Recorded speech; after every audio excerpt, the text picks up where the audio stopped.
વડોદરા શહેરના તરસાલી વિસ્તારમાં આવેલા દિવાળીપુરા નગરમાં ગણપતિના પંડાલ પર પથ્થરમારો પડ્યા હોવાનો મેસેજ મળતા પોલીસના ઉચ્ચ અધિકારીઓ સહિતનો કાફલો ઘટના સ્થળે દોડી આવ્યો હતો। સ્થાનિકોની પૂછપરછ કરતા તેઓએ 2-4 પથ્થર પડ્યા હોય તેમ જણાવ્યું હતું, જેથી પોલીસ અધિકારીએ ત્યાં ફરજ બજાવતા કર્મચારીઓને એલર્ટ કરી દીધા હતા। સાથે પોલીસે અગાસીઓ પર ચડી પરિસ્થિતિનો તાગ મેળવી આગળની કાયદેસરની કાર્યવાહી હાથ ધરી છે। તાજેતરમાં માંજલપુર વિસ્તારના નિર્મલ યુવક મંડળ દ્વારા કિશનવાડીમાંથી શ્રીજીની પ્રતિમાની આગમન યાત્રા કાઢવામાં આવી હતી, ત્યારે સિટી પોલીસ સ્ટેશન પાસે આવેલી મદાર માર્કેટના છત પરથી ઈંડા ફેંકવામાં આવ્યા હતા।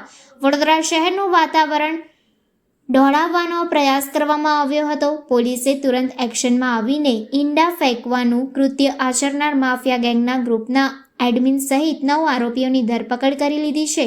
હજુ આ ગુનાની તપાસ ચાલી રહી છે। ત્યારે તરસાલી વિસ્તારમાં આવેલા દિવાળીપુરા નગરમાં ગણપતિના પંડાલ પર કાંકરી ચાળો થયો હોવાનો કોલ પોલીસને મળ્યો હતો, જેના પગલે ડીસીપી ઝોન 3 અભિષેક ગુપ્તા અને તેમની ટીમ એસીપી પ્રણવ કટારિયા ઉપરાંત મકરપુરા પોલીસ સ્ટેશનના પીઆઈ સહિતનો કાફલો તાત્કાલિક ઘટના સ્થળ પર દોડી આવ્યો હતો અને તપાસ શરૂ કરી હતી।